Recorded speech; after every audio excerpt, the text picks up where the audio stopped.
Sudan की हालत खराब है। वहां सेना और अर्धसैनिक समूह के बीच संघर्ष जारी है। वहां अब तक 400 लोगों की जान जा चुकी है।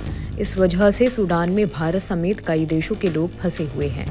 सूडान से भारतीयों को निकालने के लिए ऑपरेशन कावेरी चलाया गया है, जिसे तेज कर दिया गया है। विदेश मंत्री एस जयशंकर ने ट्वीट कर कहा कि जहाज पर सवार 278 लोग पोर्ट सूडान से सऊदी अरब के शहर जिहाद के लिए रवाना हुए। भारत में सूडान के राजदूत अब्दुल्ला ओमर बशीर अल हुसैन ने भी बताया, कल भारतीय नागरिकों को यहां से निकालना शुरू कर दिया गया है। सूडान में करीब 3000 भारतीय नागरिक हैं, उनमें से कुछ टूरिस्ट हैं और कुछ वहां काम करते हैं। पोर्ट सूडान से अब तक अनुमानित तौर पर 300 से 500 भारतीयों को वहां से निकाला गया है। अन्य को वहां से निकालने की प्रक्रिया जारी है।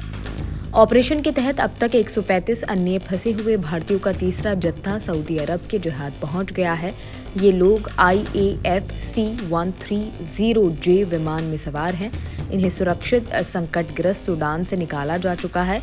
इससे पहले 26 अप्रैल की सुबह ही विदेशी राज्य मंत्री वी मुरलीधरन ने 148 भारतीयों के दूसरे बैच का स्वागत किया गया था। ये ऑपरेशन कावेरी के तहत निकाले गए लोगों का तीसरा बैच है।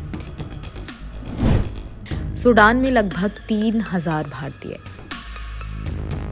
पूरे सूडान में लगभग 3000 भारतीय हैं। सूडान की राजधानी खार्तूम में कई स्थानों से भीषण लड़ाई की खबरों से सूडान में सुरक्षा स्थिति अस्थिर बनी हुई है।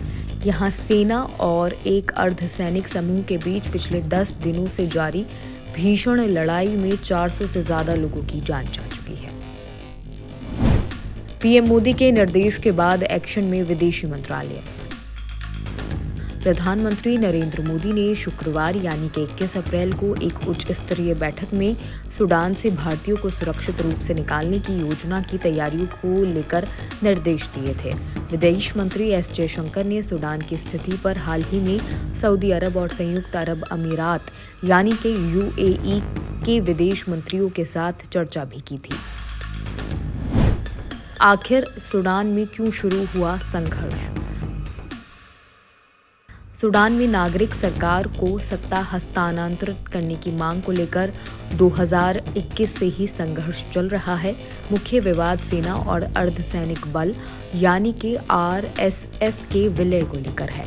ताज़ा हिंसा कई दिनों के तनाव के बाद हुई। RSF के जवानों को अपने लिए खतरा मानते हुए सेना ने पिछले सप्ताह इनकी तैनाती को बदलते हुए नई व्यवस्था शुरू की। इसे लेकर RSF के जवानों में नाराजगी थी। कुछ उम्मीद थी कि बातचीत से समस्या का हल निकाला जाएगा, लेकिन ऐसा नहीं हुआ। अक्टूबर 2021 में नागरिकों और सेना की संयुक्त सरकार के तख्ता पलट के बाद से ही सेना और अर्धसैनिक बल आमने सामने हैं। फिलहाल इस खबर में सिर्फ इतना ही। बाकी और खबरें देखने के लिए जुड़े रहिए जनसत्ता के साथ।